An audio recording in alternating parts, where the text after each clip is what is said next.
اسلام کے اندر ایک بے گناہ کی جان لینا مطلب کہ پورے انسانیت کو قتل کرنا ہے. سمپل ہے.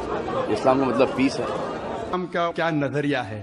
قرآن مجید میں صاف الفاظ میں لکھا ہے، سورہ مائدہ میں سورہ نمبر 5 آیت نمبر 32 میں، اگر کوئی بھی انسان دوسرے انسان کا قتل کرتا ہے، صرف قتل کے بدلے قتل، اور اگر وہ اس زمین پہ فساد پھیلا رہا ہے، ان دو وجہ کے علاوہ کوئی انسان دوسرے انسان کا قتل کرتا ہے، گویا کہ ایسا ہے کہ ساری انسانیت کا قتل کرتا ہے معصوم، چاہے وہ مسلمان ہو یا غیر مسلمان ہو. اگر کوئی انسان دوسرے انسان کا قتل کرتا ہے، چاہے مسلمان ہو یا غیر مسلمان ہو، اگر معصوم انسان کا قتل کرتا ہے تو قرآن کی آیتیں گویا کہ وہ ساری انسانیت کا قتل کر رہا ہے.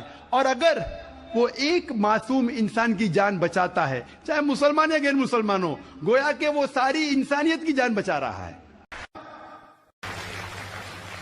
میں یہ کہنا چاہتا ہوں، جو بھی ذمہ دار ہے آتنکوادی حملے کے، اس کو پکڑو، سزا دو.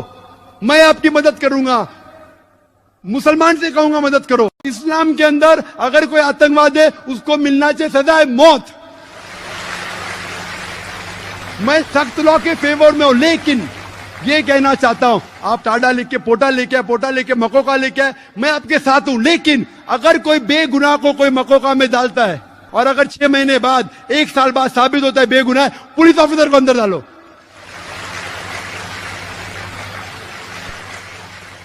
یا پولیٹیشین کو اندر ڈالو، پھر معلوم پڑے گا کس کو بے گناہ کو لگانے کا کہنے. میں کہنا چاہتا ہوں عام ناگرکوں سے کہ پولیٹیشین کے بہکاوے میں مت آؤ، آپس میں جھگڑا مت کرو. ہندو مسلم ساتھ میں رہنا چاہیے. جیسا میں نے کل کہا تھا، مذہب نہیں سکھاتا آپس میں بیر رکھنا. ہندی ہے ہم، وطن ہے ہندوستان ہمارا، کیوں آپس میں جھگڑا کرتے؟ پولیٹیشین کے بہکاوے میں مت آؤ.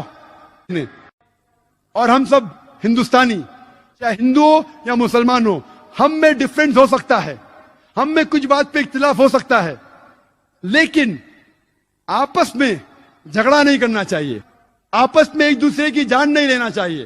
ہم ساتھ ہیں تو انشاءاللہ سب مذہب سکھاتا ہے کہ کوئی بے گناہ کو قتل نہیں کرنا چاہیے.